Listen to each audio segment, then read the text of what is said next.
It's a project called Killing the Host that these lovely people commissioned me to do the beginnings of.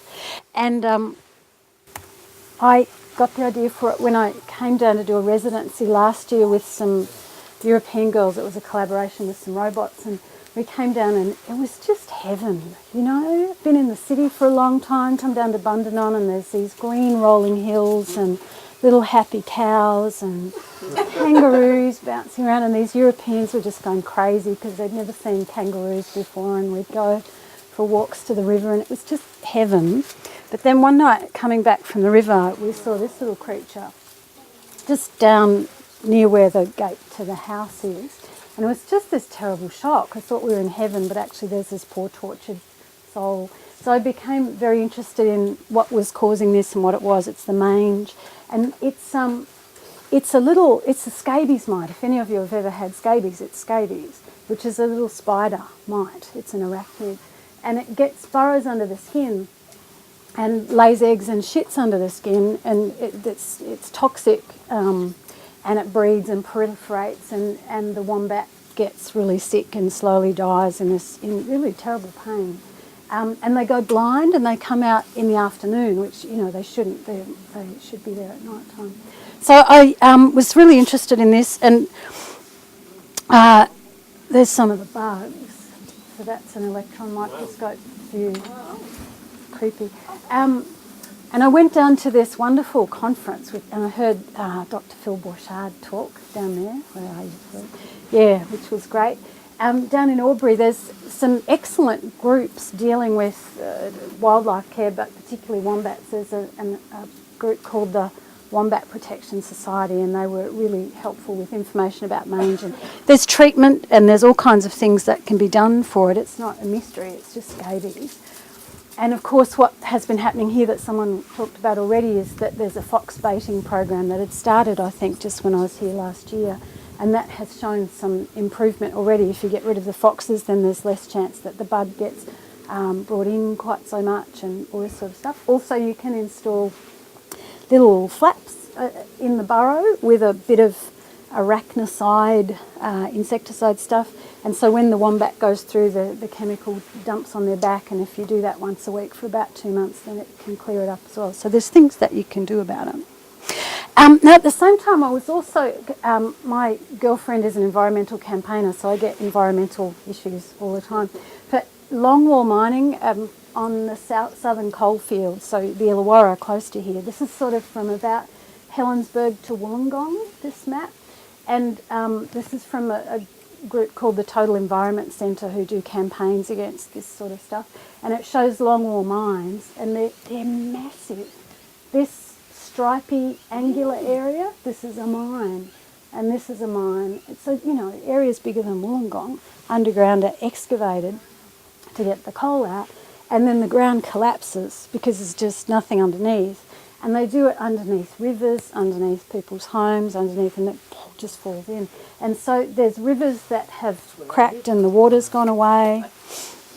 It's just appalling. And they also are doing something that's getting a lot more press at the moment, which is exploration for coal seam gas with hydraulic fracking, and they inject incredibly toxic chemicals at high pressure underground to release the gas, but also it releases all of these known carcinogens, terrible things, into water supply, into, you know, all kinds of other things. So I was becoming some of the Longwall Mining damage, and that's chemicals and gas in the river, and you just set fire. That's actually, is it Cataract? Hunter Valley. Oh, it's there as well. Yeah, that image, it just keeps going around. It's the same image over and over again. Yeah, and it's from TEC, it's from one of their reports, and they went out and photographed things. So there's gas and there's poisons. And so this, to me, I was really interested in this sort of system because it's the same as the scabies beetle. You go underground and burrow and shit and extract, and it kills off the host, and which is stupid and short-sighted because that's one of the machines. They're massive. That does the Longwall mining. It's called a shearer. It looks like a scabies bug. Yeah, and that's why I decided on the orange for the bugs to match this thing. It's the same sort of short-sighted back. It's out of control. Stop it. killing off the very thing that sustains the creature. So that humans do this, obviously we destroy the environment because we want coal or we want gas, but then if we haven't got clean water, what's the point of having electricity, you know? And the scabies bugs as well, they kill the host, but they need the host in order to survive. So I came back here and did a brief stint, mostly recording sounds, because I was really disturbed by the way the little sick wombat didn't make any noise. And as you all know, if you've stayed here, the other wombats, oh my God, keep you up all night. So that sort of suffering in silence thing was really disturbing. So I recorded a lot of sound and thought about the project and decided that I wanted to do audio, and I also wanted to make the microscopic scabies more visible and bigger and make people want to find them and look at them, just to sort of pull out this problem that I thought was so horrific. So I did 3D models of scabies, as you saw on the phone, and also was reading documents from Longwall Mining company reports and press releases. They have this fantastic language that just makes the terrible things they're doing sound so reasonable. We're doing sustainable development in the Illawarra, you know, and then you look at the pictures and it's like, so that sort of language I thought would be nice to give these characters. You know, it's all right, we're just going about our daily business and everything's perfectly fine. And to get these into augmented reality, because I really wanted to do, I mean, it's a site-specific work, but to think about this site not only as a natural environment, but also as an electronic one. There's signals here, there's Wi-Fi, there's GPS, it's the electronic landscape that I'm tapping into as well, and I wanted it to be located on the burrows where I'd seen mange, but it's uncontrollable. These things don't stay where you put them. So I positioned the mites, and then they'd just be over there, or then they didn't show up at all for 3 days, and you know. So I'm just grateful that they're visible at all now. I don't care where they are, but they're here, roughly, then that's okay. So I'm sort of rethinking how it works. It's not a very precise location, but I'm using really quite apparently simple tools, but completely unpredictable and flaky, and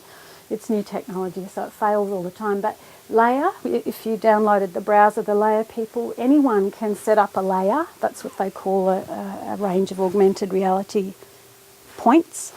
And I'm hosting it with, this is a German company, with this place called Hoppala, and they store the scabies models and the text and the audio, and the layer links into that. So you need 2 parts to it, so I'm using both of those.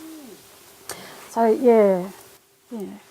So the scabies are actually in Germany that you saw here today. It's kind of weird.